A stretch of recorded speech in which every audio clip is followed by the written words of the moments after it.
Salut tout le monde. Salut, salut. Présentez-vous. Très, très, très content de vous avoir avec nous. On continue. On a une série stratosphérique de live autour de l'IA qui a démarré il y a quelques semaines déjà. On a eu l'occasion d'inviter Linear, d'inviter Dust. Si vous n'avez pas eu l'occasion, je vous invite à faire un tour sur notre chaîne YouTube. Il y a tous ces replays qui sont assez canons. Là, on enchaîne avec toi, Mehdi, sur un sujet qui est particulièrement intéressant, notamment pour la communauté PC. Et derrière, dans quelques semaines, on a aussi d'autres très belles scale-up qu'on va pouvoir inviter. Je pense que vous n'êtes pas prêts. Là, c'est une énorme vague qu'on se prend dans la tronche, celle de l'IA. Faut vraiment essayer de la surfer. Et on est là pour aider toute la commune à faire ça. Donc, voilà, bienvenue Mehdi. Merci d'être là. Je sais que Et tu as une semaine hyper chargée. Tu étais à la Product Conf. Qui était à la Product Conf parmi les participants des participants? Je sais que tu étais à la Product Conf là il y a quelques jours. C'était cool. Tu as pu dérouler un peu, rencontrer du monde. ouais, il y avait 1100 personnes en produit, c'était génial. Plein de monde qui est venu nous voir, on a eu de très beaux échanges. Euh, Canon. Franchement, excellent, excellent, je recommande la Product Conf à tout le monde. Eh ben écoute, canon. Petite histoire, moi, Mehdi, on s'est rencontrés la première fois, c'était il y a 12 ans, 13 ans, quand j'étais à San Francisco. Toi aussi, tu bossais sur une app, rien à voir, un réseau social dans tout autre secteur d'activité. Euh, et c'est comme ça qu'on s'est connus. Et puis, de fil en aiguille, nous voilà 12 ans après à faire un live ensemble. Excellent. Donc, excellent. Franchement, ravi. J'ai plein d'histoires comme ça. La vie est faite d'histoires comme ça. Ne philosophons pas trop longtemps. On va enchaîner. Là, le but de ce live, c'est un peu de partager des use cases, des choses assez concrètes sur comment est-ce qu'on peut euh, se productiser, devenir bien plus productif via l'IA. Quand on est product manager, c'est complètement ton sujet, toi. C'est ce que tu es en train de créer avec Revo. Tu as lancé ça dans la Silicon Valley. Vous avez une vision ultra futuriste des choses. On va rentrer là-dedans. Juste avant, dis-nous un peu plus, dis-nous un peu plus, mais dis-toi, t'es qui? Pourquoi est-ce que tu te lances sur ce sujet-là? Raconte-nous un peu. Ouais, moi je suis le fondateur, et cofondateur et CEO de Revo. J'ai toujours été dans le produit, que ce soit ma première startup ou après comme Head of Product de plusieurs boîtes à ASF, puis CPO du Startup Studio d'Air France. Euh, j'ai eu très tôt avec la vision de GPT-2.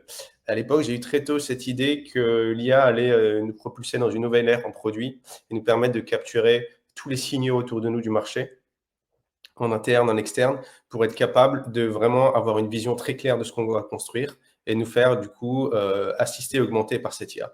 Euh, on a commencé du coup sur une GPT-2 avec une contexte window très limité, pas de multimodal, des modèles chers, lents, pas de tool calling, et pas de chat. Et puis au fur et à mesure des déploiements et des améliorations, on est arrivé aujourd'hui avec un stack et des technos qui nous permettent de proposer Revo, le premier agent complètement dédié au product management et au product tout court. Et voilà, on est basé entre SF et Paris, on recrute dans les deux pays, sur tous les rôles d'ailleurs. Donc voilà, si notre mission vous passionne, n'hésitez pas à nous contacter. Écoute, on parlera de ça. En tout cas, très très cool. On a du beau monde de chez Wikasa, Subclick, Uli, Sarté, enfin du grand groupe de la scale-up, des startups, des PM indés qui bossent sur des sujets IA. Enfin, vous avez l'air passionné dans le chat. On va la jouer très conversation, évidemment. Va y avoir ton support, mais Mehdi, mais à la limite, c'est un peu annexe. Nous, ce qu'on veut, c'est échanger avec vous, voir un peu quelles sont vos questions, vos remarques, comment est-ce que vous traitez les use cases et les problématiques qu'on va traiter ensemble. Je vais te laisser partager ton écran, Mehdi, juste avant ça. Alors, on m'a dit ce matin que je faisais pas assez de pub pour TPC pendant nos lives. Donc, je vais prendre 2 minutes. Je vais faire un peu de la pub pour nous. Juste pour vous dire que bon, la plupart des gens, à mon avis, peut-être nous connaissent, mais si c'est pas le cas, sachez que TPC, on a la chance aujourd'hui d'avoir bâti une très très belle communauté, un très beau réseau de profils product et tech et data essentiellement, qu'on met en relation avec nos plus de 800, maintenant 900 startups scale-up partenaires On a bossé avec la quasi-totalité du French Tech 120, de la French Tech 120, du Next 40 et beaucoup plus de startups et de PME encore. Donc voilà, si vous êtes en recherche ou que vous recrutez sur la partie product, mais également sur la partie tech, on sera ravi d'échanger avec vous. On a des consultants en recrutement ultra experts sur leur sujet chez TPC. Donc voilà, n'hésitez pas à nous contacter. Pareil, on sort énormément de ressources. Il y en a qui sont publics, il y en a qui sont publics sur notre site web, il y en a d'autres, faut faire partie de la commune pour les avoir. Je vous en partage deux. Comment est-ce qu'on améliore son produit tech grâce à l'IA? Une superbe ressource qu'on a fait cette année avec 360 Learning, Beep, Jelly Smack et d'autres entreprises tech. Et puis la grande enquête des salaires qu'on a sortie et qu'on continuera de partager pendant longtemps parce qu'elle est vraiment superbe. Il y a tout, il y a les salaires, il y a les tendances, etc. On va vous envoyer les liens dans le chat pour accéder au job. Et on vous envoie également le lien pour venir recruter avec nous tout simplement. Voilà, on est une place de marché, donc on vous envoie les liens des deux côtés. Ceci étant dit, je vais arrêter le partage et te laisser partager ton écran, Mehdi. C'est parti. Allez. Aujourd'hui, on veut parler de c'est quoi un 10x PM et comment profiter de cette opportunité de dingue qui est en train d'apparaître pour les gens du produit. Je vais vous expliquer pourquoi c'est une opportunité de dingue. On a déjà vu avec The Product Crew, vous avez déjà vu les MCP, vous avez déjà vu le vibe coding, les prototypes, Lovable, etc. Je sais que c'était déjà des choses que vous avez fait dans la communauté, Mehdi. Complètement. Et que les gens connaissent déjà. Donc, je ne vais pas vous parler de ça parce que, tout le monde le fait, c'est la base maintenant. Donc, vous écrivez vos PRD avec ChatGPT, avec d'autres outils, vous prototypez avec Bolt, Lovable, V0, etc. Vous récupérez les transcripts de vos meetings, vous recevez des rapports écrits par l'IA sur vos sprints, etc. Votre user feedback, c'est l'IA qui va le gérer. Donc, tout ça, vous connaissez déjà. Moi, ce dont je veux vous parler, c'est pas d'être un 10x PM par rapport au PM d'avant, donc celui qui n'avait pas d'IA, c'est d'être un 10x PM par rapport au meilleur 10x PM du marché. C'est-à-dire vraiment être au cœur de ce que j'appelle la super intelligence du produit. En fait, l'opportunité qu'on a, c'est que le cœur de ce changement drastique d'air qui est en train d'arriver, va s'opérer au niveau du produit et vous pouvez en être les architectes. Et on va passer d'un monde où on va shipper des features à un monde où on va façonner une intelligence. Je vous explique. On reprend par quelque chose de très récent, mais de très puissant. Un exemple très clair. Il y a quelques semaines, je voulais construire une animation en 3D. Comme ça, je me suis dit, j'ai une idée pour Brevo, j'ai envie d'avoir une belle animation interactive sur mon site. Si je voulais la faire avec Blender, j'aurais dû apprendre toutes les fonctionnalités nécessaires à l'exécution. C'est-à-dire qu'il y a des milliers de boutons, il y a des centaines de menus, il y a une learning curve de malade, il y a un produit complètement statique. Je peux vous dire que je n'ai pas du tout fait comme ça, parce que je n'ai pas le temps et je n'ai pas envie.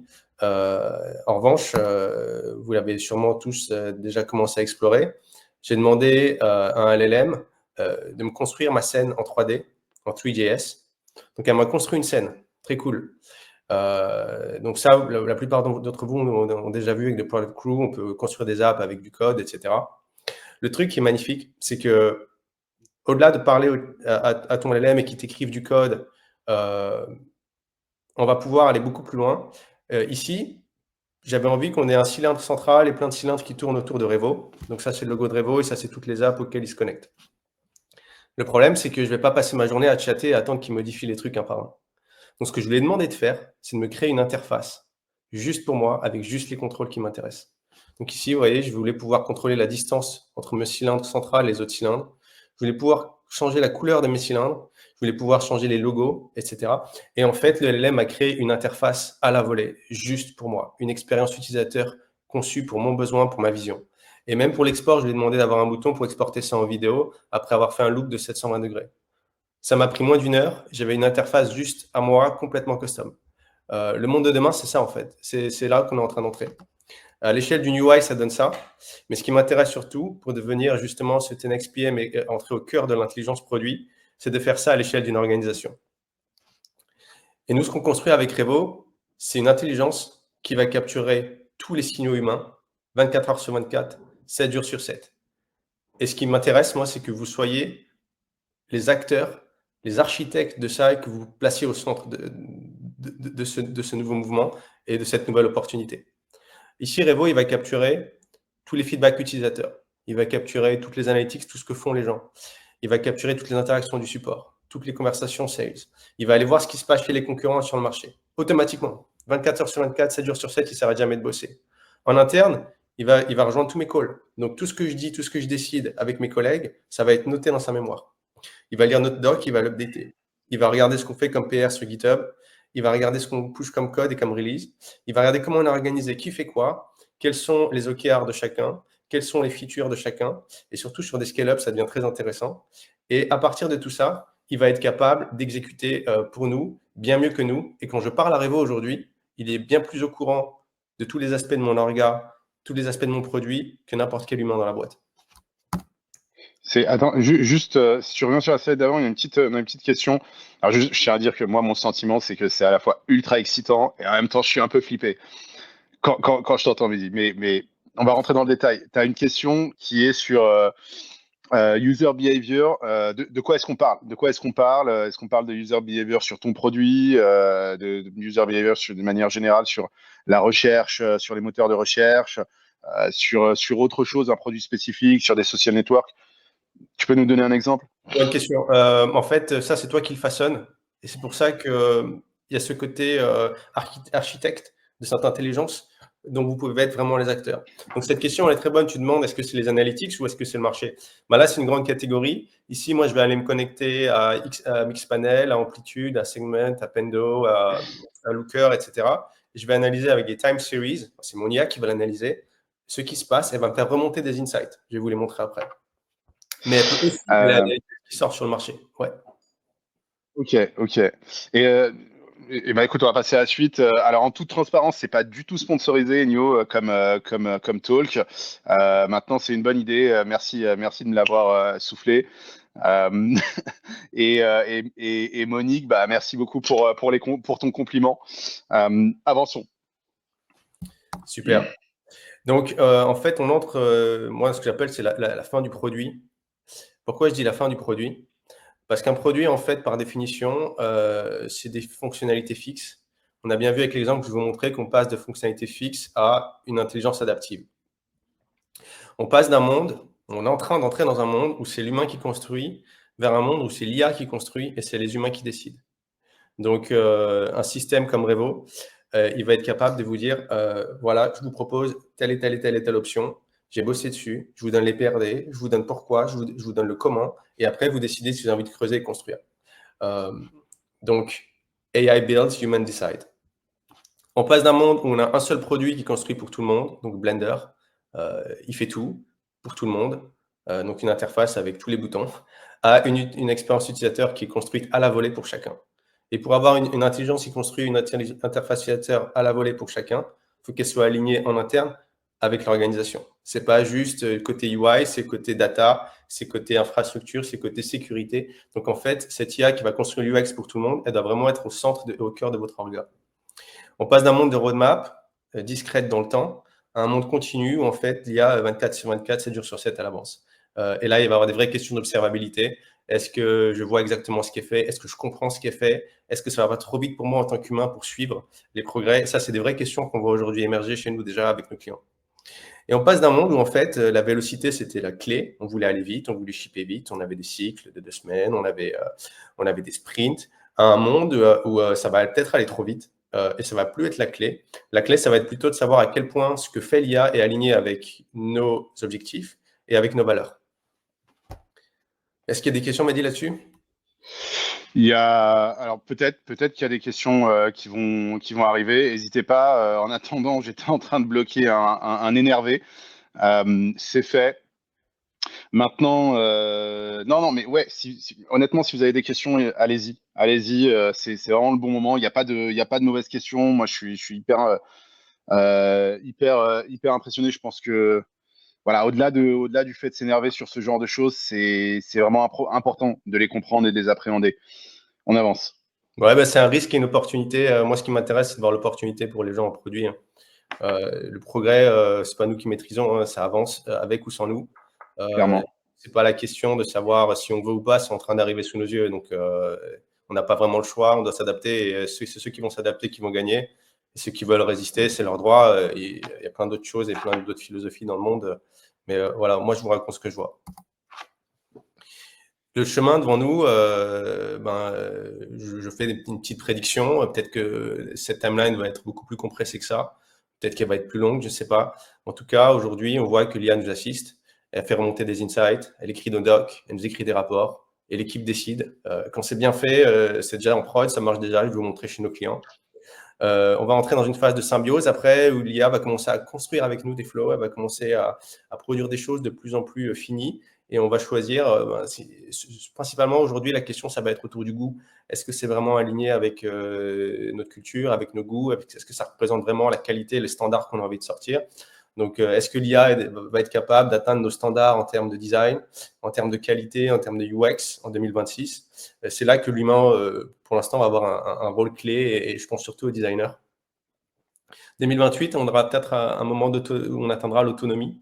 Donc, l'IA va commencer à shipper toute seule. Donc, on va lui donner un certain espace de liberté où elle va être capable de shipper des aspects où on estime qu'il n'y a pas trop de risques. Et ça sera à l'équipe vraiment de piloter, de valider, de tirer l'IA dans le bon sens.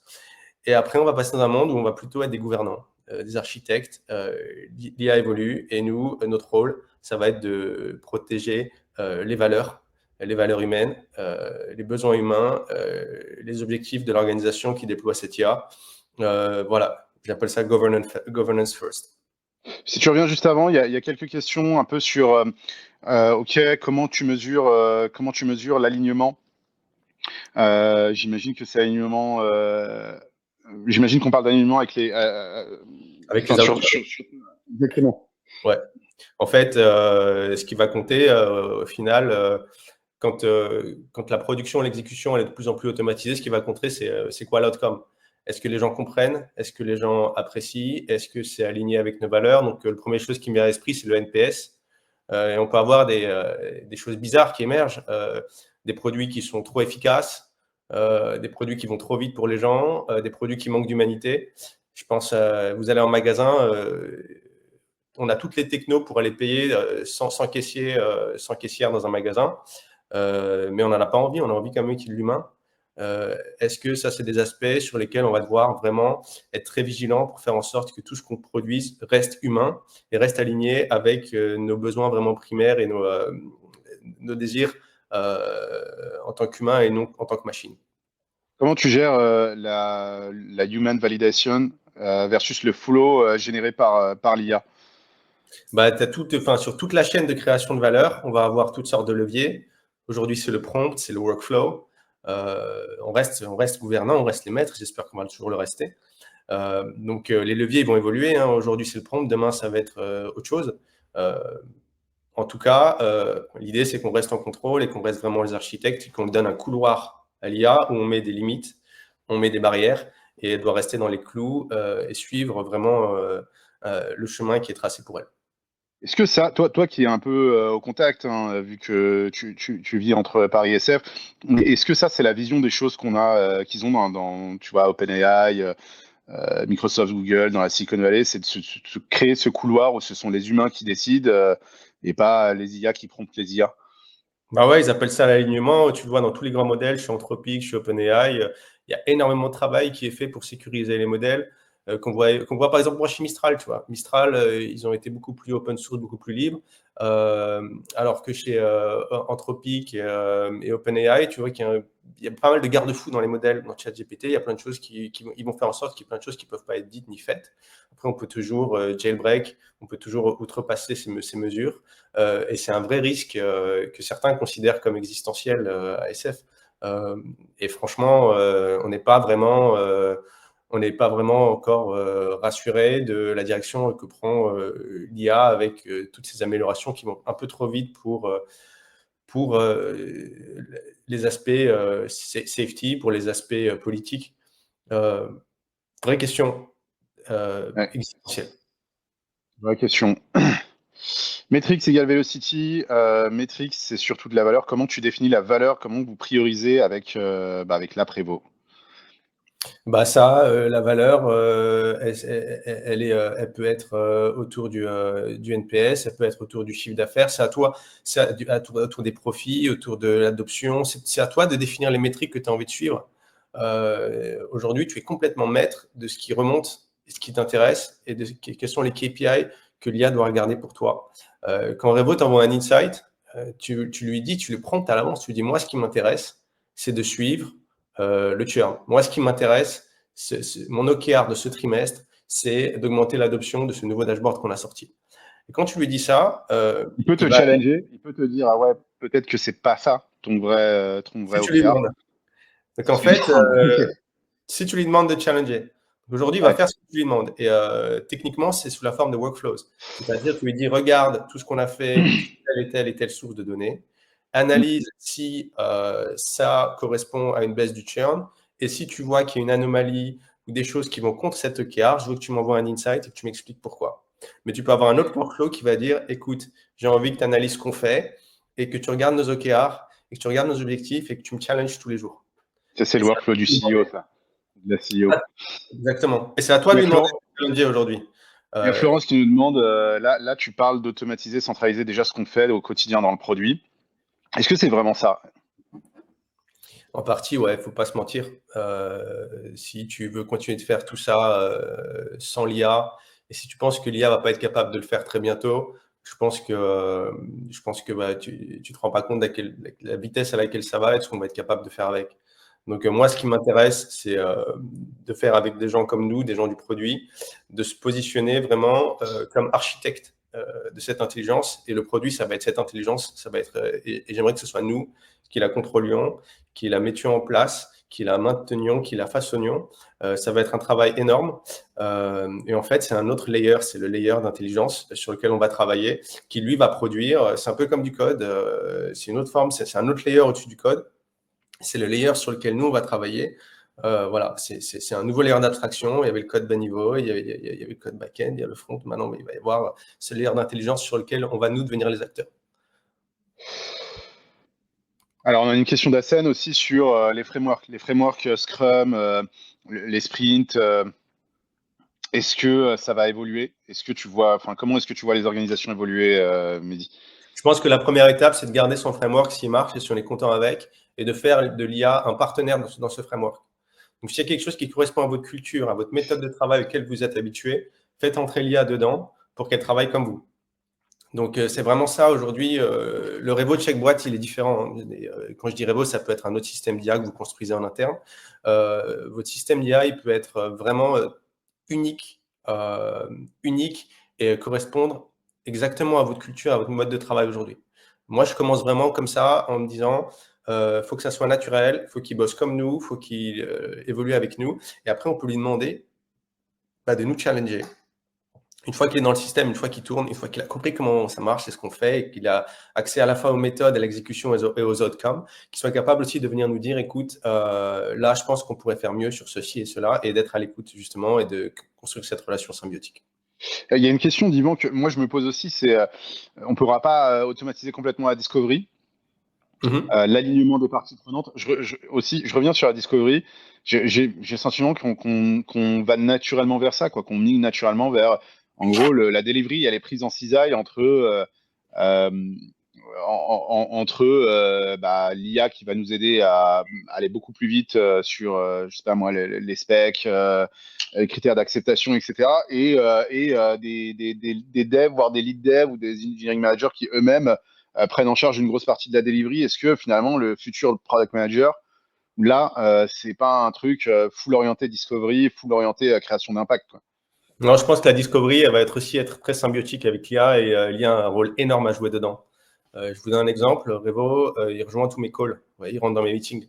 Et nous, notre but, c'est qu'à chaque fois qu'on parle, Revo est dans tous nos calls, quand je parle avec mes collègues ou quand je parle avec mes utilisateurs, il va être capable d'analyser tout ce qu'on dit et de lister tout le feedback, de lister tous les thèmes qui émergent. Il va être capable de comprendre vraiment mieux que nous ce que veulent nos clients, et comment ça s'aligne avec ce qu'on produit.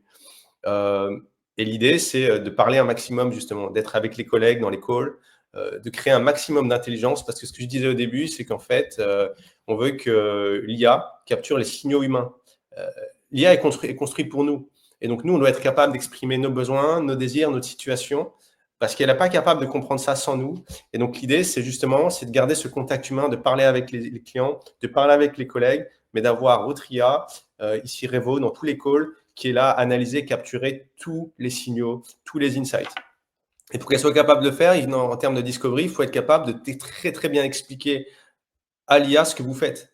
Donc là, par exemple, je vous montre une démo pour une boîte qui s'appelle Pendo. Ici, lorsque je parle de cette app à Revo, je veux qu'il soit capable de comprendre exactement comment elle est construite et je lui décris exactement tous les détails de mon app pour qu'il soit capable de mettre des labels sur chaque conversation, sur chaque phrase, sur chaque idée et d'organiser tout ça dans sa mémoire. Donc en termes de discovery, c'est également très puissant. Et je ne dirais pas qu'on est juste sur l'exécution. Je pense que la discovery, c'est essentiel. Complètement. Écoute, pas mal de questions, pas mal de questions. Je propose qu'on avance un peu. Là, il y a Quentin qui a une bonne remarque sur quelles sont les ressources pour démarrer autour de l'IA. Nous, on est en train de préparer un truc assez canon qu'on partagera avec TPC là-dessus. Il y a OpenAI qui a sorti très récemment une sorte je sais pas comment appeler ça, des MOOC, quoi, formation en ligne sur l'IA, ChatGPT, mais l'IA en général. Vous allez sur le site d'OpenAI, c'est gratuit. Une bonne façon de démarrer, mais on sortira tout un tas de ressources aussi. Mais avançons. Super. Je peux répondre à la question. Ce qu'il faut aujourd'hui, pour moi, ce que je dis, c'est est-ce que vous avez des workflows qui tournent déjà pour vous?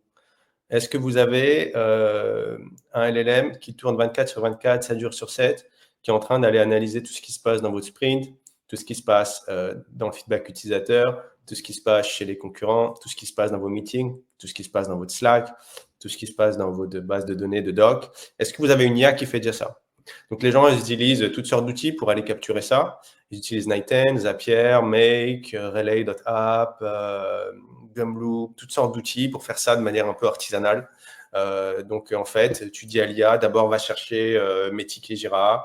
Après, analyse-moi les 10 derniers tickets. Vérifie s'il n'y a rien qui bloque. Et s'il y a quelque chose qui bloque, envoie-moi un message sur Slack. Vous voyez, ça, c'est un workflow d'IA. Donc, c'est un mélange de workflow déterministe. On va lui donner les étapes à l'avance. On ne dit pas juste un prompt à un agent qui va aller faire des choses un peu avec de l'inférence pure, un peu de manière libre. Là, on va le structurer comme on veut lui donner les étapes. Et dans ces étapes, il y a des nodes où le LLM va pouvoir justement, avec un aspect beaucoup plus probabiliste, aller faire des choses qui ressemblent un peu à ce que fait un humain. Un exemple, donc nous, on a notre propre système de workflow sur Revo et c'est un peu le cerveau de Revo en fait. Quand vous voyez Revo, en fait, on lui construit, c'est un peu comme des chaînes neuronales. Tu lui dis tous les jours, je veux que tu ailles chercher les 10 dernières issues. Je veux que tu analyses tous les thèmes de ces dernières issues et que tu m'envoies un insight ou une notif qui correspond à tel template. Donc, vous voyez, là, en fait, ça ressemble au workflow humain. Qu'est-ce que je dois faire dans mon travail? Eh ben, je vais traduire ce travail que je fais au quotidien à chaque fois que j'en ai l'occasion en un workflow que je vais ajouter dans ma succession de workflows qui vont former une sorte de cerveau collectif que je construis avec mes collègues. Putain, il y a des super échanges en commentaire. Charles, je veux bien que tu me contactes en MP, Charles, pour échanger sur Anuten. On peut, ouais, bonne remarque, hein. On peut imaginer une évolution jusqu'au moment où c'est le user qui soumet directement son besoin à l'IA, l'IA qui adapte le produit ou qui crée un produit ultra personnalisé. Exactement, c'est ce qu'on disait au début. Et vous, votre rôle, ça va être de construire ce système qui permettra à l'utilisateur d'exprimer son besoin et d'avoir en quelques secondes d'inférence l'expérience utilisateur qui lui convient. Et peut-être même le faire avant qu'il ait besoin de demander son besoin parce que vous avez construit un système qui est capable de connaître l'utilisateur en amont. Ok. t'as des use cases, Mehdi, on peut passer à des use cases un peu concrets sur des products, sur ce que font les PM. Ouais. C'est vrai qu'on a passé pas mal de temps sur Evo, parce que bon, ça suscite des questions. Je pense qu'il y a pas mal de gens qui s'attendent aussi à regarder un peu des use cases concrets. Allons-y. Ouais, très bien. Donc, en fait, comme je vous disais, tout ça, ça tourne en production. Et donc, par exemple, je vous parle de Louis de chez Deal. Ça, c'est quelqu'un qui a commencé, des premières personnes au monde à construire vraiment un cerveau central du produit dans une orga large, où il y a plein de data, il y a plein de choses qui se passent, produit très complexe. Et ce cerveau central du produit, ben, en fait, il en est l'architecte. Et c'est ça la position que moi, je recommande de chercher à prendre. Et c'est ça l'opportunité aujourd'hui pour les gens du produit. Le produit, c'est le cœur, c'est le centre, c'est ce que la boîte vend, c'est ce que les gens achètent. Et vous, dans vos métiers, vous allez avoir le pouvoir de vous positionner vraiment au cœur de ce sujet. Et donc, c'est ça que je recommande. Donc, je vais vous montrer des exemples maintenant. Donc ici, par exemple, je vais demander à Revo, écoute, j'ai envie que tu analyses telle et telle concurrence sur le marché. Donc, je vais donner les URL, je vais donner le LinkedIn, je vais donner, enfin, l'IA peut même les trouver tout seul. Hein. Je vais donner la liste de mes concurrents et il va aller chercher sur LinkedIn, sur Reddit, sur le site, sur le blog des gens, tout ce qui se passe qui peut m'intéresser et qui peut me rendre compte de si on est en retard sur un concurrent, s'il y a quelque chose, on a raté le coche quelque part. Et du coup, on reçoit des notifs, on les reçoit sur notre app mobile, on les reçoit dans notre extension Chrome et on les reçoit dans notre feed. Donc le feed, ça ressemble à ça. Hein. C'est l'IA qui va venir, qui va me dire, écoute, regarde, il y a une corrélation cachée sur nos CRM entre le nombre, la customisation de nos CRM et la vélocité de nos cycles de vente. Donc ça, c'est un peu sophistiqué, mais voilà. En fait, l'IA vous envoie des insights comme ça qui correspondent vraiment à ce que vous recherchez. Et donc cet insight, ici, c'est sur le marché.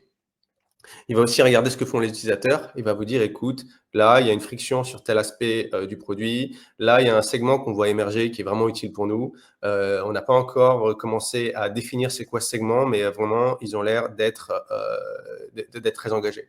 Là, on voit qu'il y a un problème de drop-off sur l'onboarding. Là, il y a une feature que beaucoup de gens essayent de trouver, mais on n'a pas encore vraiment les moyens d'y répondre.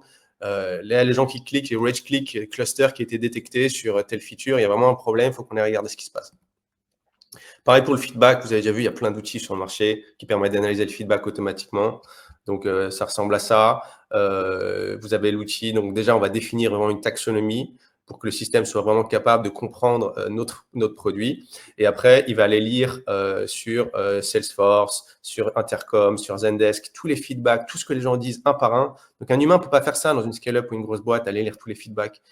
Il va les lire, il va mettre des labels automatiquement et après, il va vous envoyer des rapports qui correspondent à vos besoins, à vos OKR, à ce que vous recherchez pour vraiment faire émerger ce signal dont vous avez besoin pour décider. Moi, c'est un truc que j'adore, c'est que Revo est dans tous nos calls. Donc, il voit si on est aligné ou pas avec l'équipe. Il va lister toutes nos décisions. Donc, moi, toutes les décisions que l'équipe prend, elles sont toutes listées une par une. On a une longue liste, un tableau, et je peux voir quelle décision a été prise et voir quand et qui a décidé quoi et pourquoi.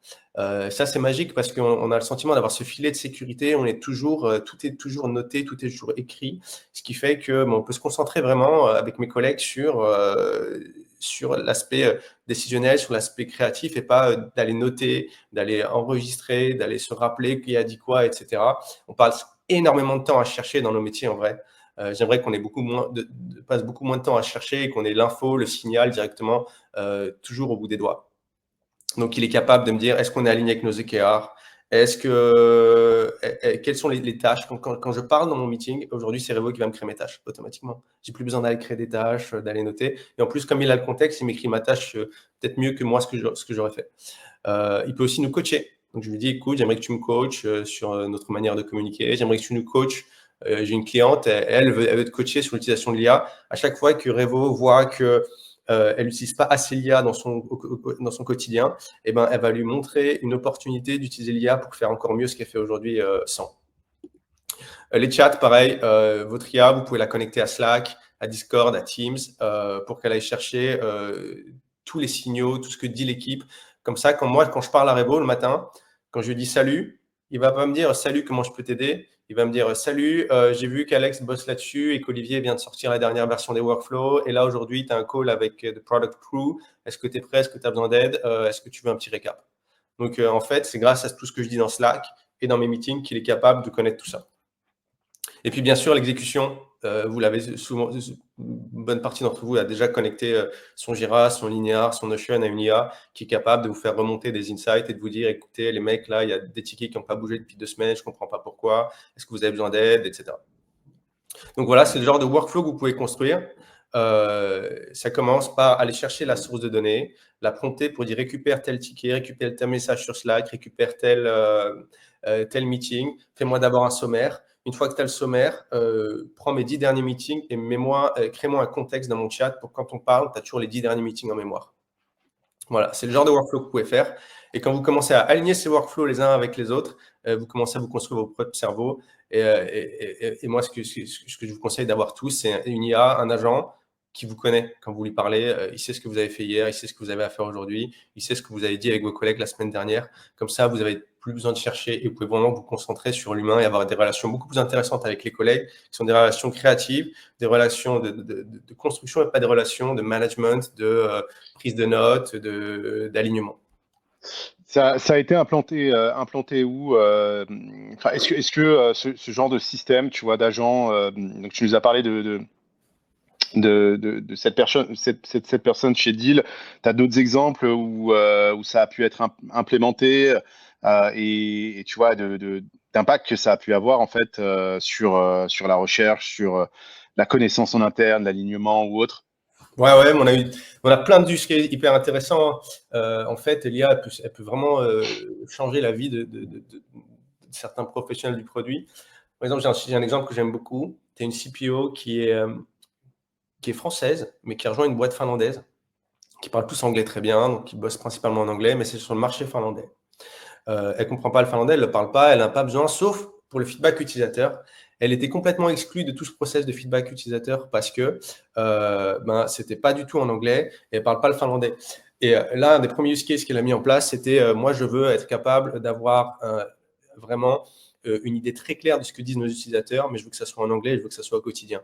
Donc, elle a amélioré sa discovery, sa compréhension du marché, comme ça, très naturellement, avec une IA qui va lui traduire automatiquement tout ça.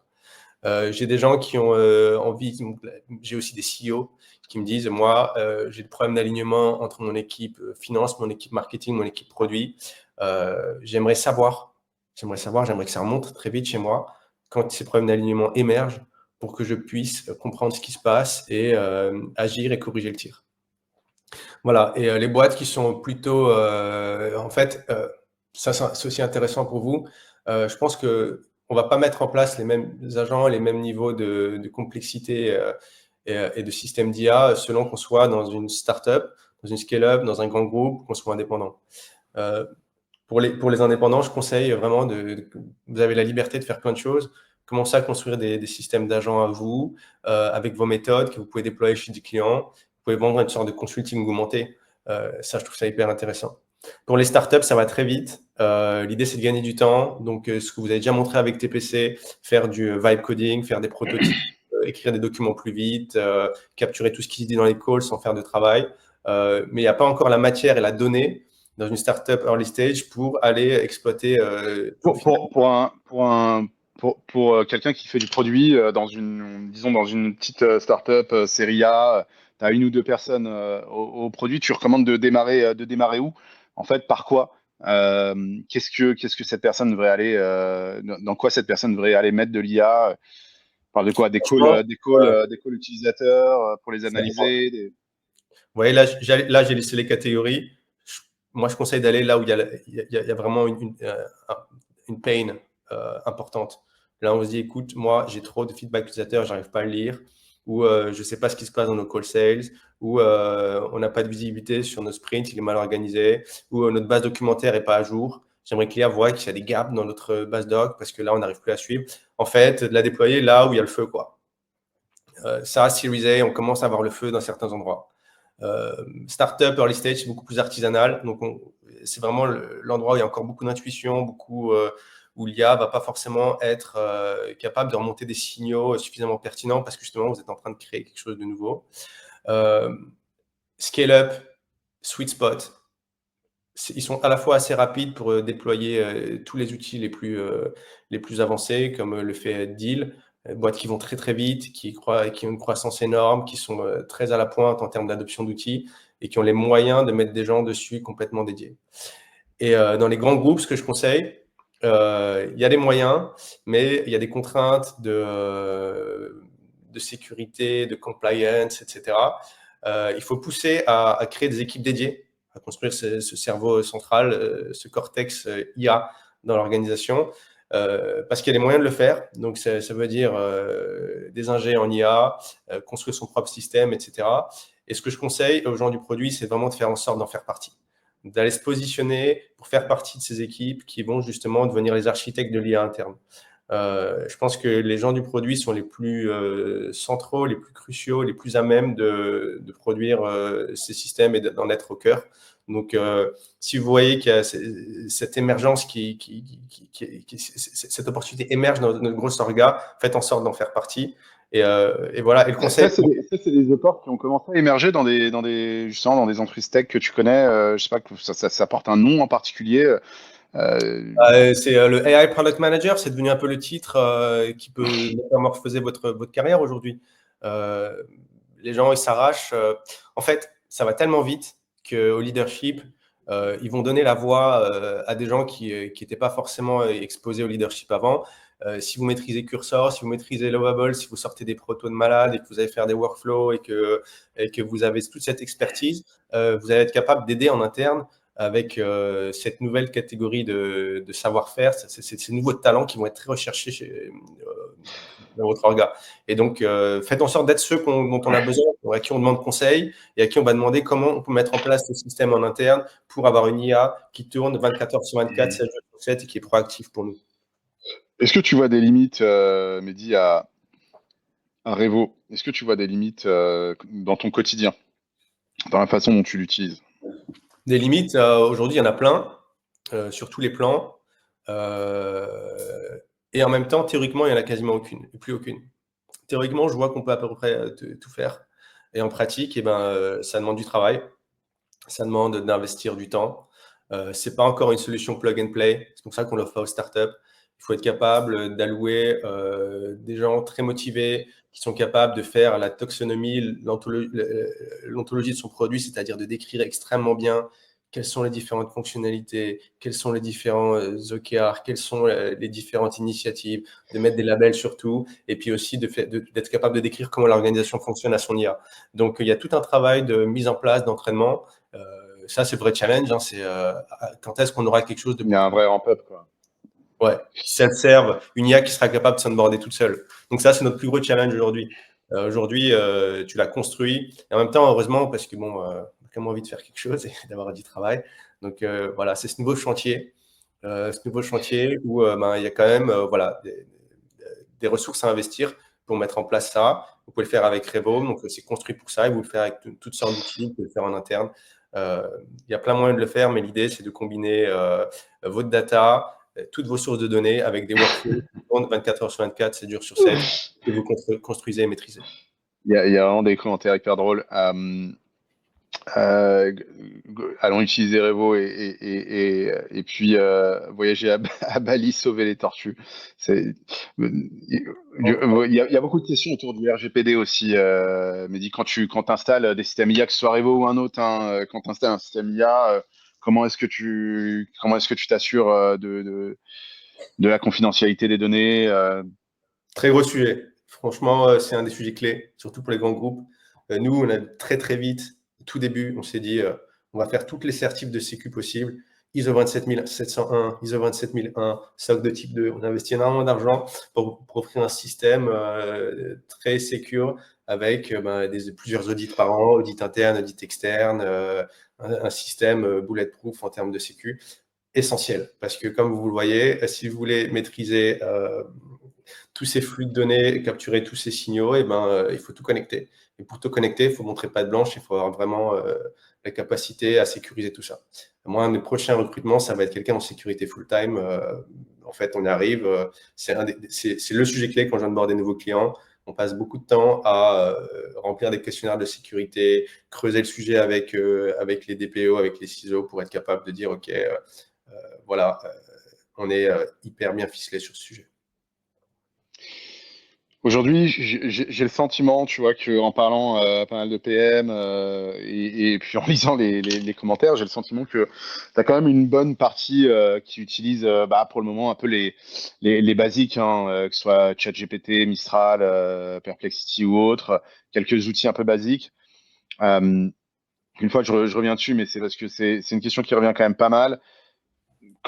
Concrètement, tu vois, tu veux devenir un 10XPM en utilisant déjà ce que tu as à ta disposition, tu vois, et tu juste pour mettre un pied dedans et puis avant de mettre le second, etc. Comment tu démarres? Comment tu démarres Prends du recul, construis ton propre système autour de toi, comment tu fonctionnes. Donc, ça peut être des choses très simples, des réflexes. Est-ce qu'à chaque fois que tu ouvres ChatGPT, tu vas lui réexpliquer ce que tu fais? Si oui, commence à construire des contextes, construis des prompts, construis des GPTs custom, où à chaque fois que tu parles d'une fonctionnalité, tu sais que ton ChatGPT la connaît déjà très bien, tu n'as plus besoin de lui réexpliquer. Et commence à combiner ces différents systèmes de prompts pour être capable d'avoir vraiment une cartographie de tout ce que tu fais avec une IA qui connaît un peu déjà tout ce que tu as en mémoire. Après, Next Step, un système comme Revo, il va updater lui-même ses prompts. Donc, j'ai mon prompt qui va être dynamiquement updaté par ce que j'ai fait, ce que j'ai dit, ce qu'il y a sur mon Jira, ce que mes collègues m'ont dit, etc. Ça, vous pouvez aussi le reconstruire en étant un peu plus technique. Et ça, c'est un autre conseil que je donne, c'est adopter Cursor, mettez-vous à faire un peu de code, mettez-vous à explorer des outils de workflow automation, parce que ces workflows, c'est un peu les neurones de demain. Et essayez de reproduire une partie de votre travail pour vous-même, pour vous augmenter comme ça. Mais ça, c'est des sujets que j'ai vus que vous avez déjà abordés avec... Ouais. Ouais. Non, c'est clair. Je vois quand même une limite un peu à tout ça. C'est que Cursor, Lovable, ça va encore, mais il y a des outils dont, si on veut les plugger dans notre quotidien, je sais pas, moi je pense à Nuta par exemple, tu es tout de suite limité par des questions de coût, quoi. Euh, combien globalement, tu vois, une startup qui veut investir ou un PM qui veut aller convaincre, tu vois, ses stakeholders d'investir un peu dans des outils autour de l'IA. Euh, Tu vois, on parle de quel niveau d'investissement pour commencer tu vois, se booster sa discovery, sa recherche, sa documentation. Ouais, bah, tu regardes les coûts chez Mistral ou ChatGPT, le coût des tokens a drastiquement diminué. Tu peux faire énormément avec des budgets assez faibles si tu comprends ce que tu achètes. Donc, choisir le bon modèle, pas utiliser les modèles très chers pour rien, faire du batching. Donc, nous, ce qu'on fait, c'est quand on fait tourner des workflows, ça va être avec du batching, de la synchrone, où on va prendre des tokens quand ils sont les moins chers. Combiner les modèles. Certaines parties demandent beaucoup de reasoning capabilities et du coup, tu les combines avec d'autres modèles qui vont préparer la donnée, qui vont la labeller, qui vont la catégoriser avant de l'exploiter. Donc, voilà. Pour moi, il y a moyen de faire énormément avec des petits budgets, mais il faut vraiment creuser quels outils sont les plus accessibles et quels modèles sont les plus efficaces pour le budget que j'ai envie de mettre. Mais ça veut dire minimum une centaine d'euros par mois à investir, ça c'est sûr. Mais c'est essentiel. C'est essentiel. Quand tu es un peu solo et que tu veux commencer à jouer, est-ce qu'il y a des tools de workflow sur lesquels tu peux commencer que tu peux prendre en main un peu facilement? Franchement, le plus efficace, avec le plus gros potentiel, ça reste Nighten. Et c'est une petite learning curve si tu veux faire des belles choses. Si tu veux faire des belles notes, il faut commencer à apprendre un peu à coder. Mais bon, vous pouvez vous faire aider maintenant. Vous avez toutes sortes de LLM qui peuvent vous permettre de coder vos nodes. Voilà. Après, il y a des outils plus accessibles comme Gumloop, comme Relay.app. Ça, c'est vraiment très bien fait aussi. Ça vous permet de jouer avec les workflows. Il y a Zapier, il y a Make.com. Ils veulent tous se positionner comme outil de création de workflow en IA. Voilà. Et après, si vous êtes dans une scale-up, vous voulez un système plus robuste, construit pour le produit. Là, soit vous adoptez une intelligence comme Revo, soit vous mettez des ingés sur le coup. et vous construisez un truc en interne avec un vrai back-end, avec une vraie interface, avec une vraie observabilité, etc. Ouais. Bon, on arrive un peu au bout. Mehdi. Il y a eu énormément de réactions. On est monté à 450 personnes dans le chat. J'ai vu pas mal d'enthousiasme et en même temps pas mal de sujets un peu de crainte, voire de philosophie, voire des gens hyper énervés. Qu'est-ce que tu peux dire, toi, par rapport à toutes ces craintes qu'il peut y avoir autour de on va se faire remplacer, c'est la machine qui va faire à notre place, ou alors il y aura plus qu'un PM versus 5 en 2024 pour le même nombre de devs. Enfin, bref, comment est-ce que tu peux répondre à ça, toi? Ouais, je sais pas si l'humanité va dans la bonne direction. On est peut-être en train de vivre le dernier âge d'or de l'humain où on a encore. Enfin, j'avais écrit un post, ça disait AI won't steal our jobs, it will steal our purpose. C'est une vraie possibilité, c'est assez flippant. Il y a plein de choses qu'on maîtrise pas. En même temps, impossible d'ignorer parce que c'est le sens de la marche. On ne peut pas ignorer l'électricité, on ne va pas ignorer l'IA. C'est en train d'émerger. Il y aura toujours des gens qui vont le faire évoluer et avancer. Et en fait, c'est inéluctable. Il faut faire partie de ceux qui participent parce que sinon, on sera laissé pour compte. Après, à nous de nous réinventer. Donc, j'espère qu'on va tous trouver une place dans ces nouveaux systèmes. Et peut-être qu'au final, ça va nous libérer un peu du travail le moins intéressant et que ça va créer suffisamment de richesse pour qu'on puisse tous profiter d'un monde plus doux où l'IA travaille beaucoup pour nous et on peut faire des choses, on peut boire des cafés, discuter et profiter de la vie. Franchement, je sais pas. Personne ne sait. Bon, merci à tous. Merci, Mehdi. Merci. Moi, j'ai trouvé ça ultra riche. Comme toujours, nous, on essaye d'exposer les choses, de parler des évolutions du produit, de la tech, et de prendre aucune position. Et c'était hyper riche. Moi, j'ai appris beaucoup de choses. Je pense que c'est le cas de beaucoup de monde ici. TPC, vous Merci à savez où tout nous le monde. trouver.